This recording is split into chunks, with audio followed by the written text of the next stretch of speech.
Hello everyone, today's video's topic is photodissociation reactions, also called photofragmentation. Since nuclei often more weakly bound to excited state than ground state, the molecule may be more easily dissociate. A molecule dissociates from excited state called photolysis. In this case, possible one atom remains in its excited state. The access potential and kinetic energy may impart increasing chemical activity to photodissociate particles. The energy states of product particles can be predicted with help of symmetry correlation rules, and that are symmetry of product must correlate with reactant, and it is not possible to leave lowering y of symmetry uncorrelated. Third and the last one is energy states of same symmetry don't cross, thus reactant producers must lie on same potential energy surfaces. Here are some examples of photodissociation. First is gas phase photolysis and vapor phase photolysis. Halogen and its acids are studied.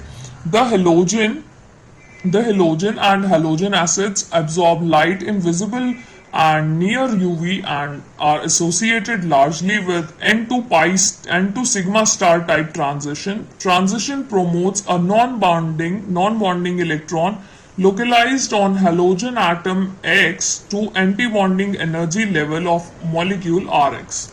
So first let's study about hydrogen and chlorine gas mixture. Chlorine atom generated by photodissociation, it initiates a chain reaction by absorption of hydrogen from H2. As initiation step will be Cl2 will dissociate in presence of photon into 2Cl, which propagation step when one of these Cl react with hydrogen and it forms HCl plus H.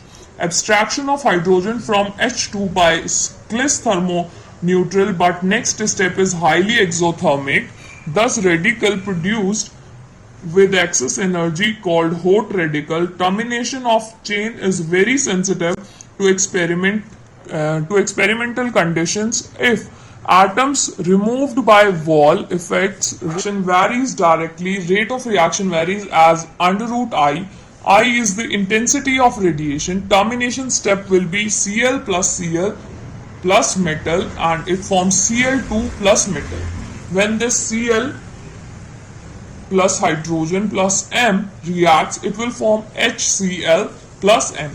Reaction between Br2 and H2 needs little elevated temperature because of weaker reactivity of bromine atoms. Termination of chain is mostly by Br atom. Recombination giving under root I rate dependence expression for quantum yield of HBr, which is xi HBr, set up from steady state approximation, which is xi HBr is equals to dHBr by dt. Reaction between iodine and hydrogen.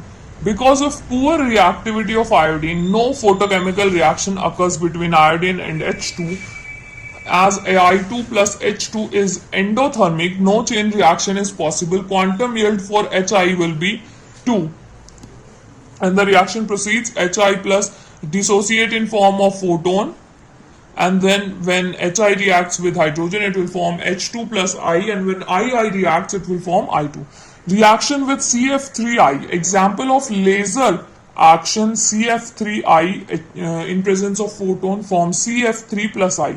This I will dissociate. Electronically excited I atom formed which shows less laser action. This type of laser called photodissociation. Reaction with I2. I2 by suitable wavelengths generate halogen atoms. One I in ground state, one in excited state reacts and it will dissociate. Excited I has more energy to abstract hydrogen atom from propane in gaseous phase reaction.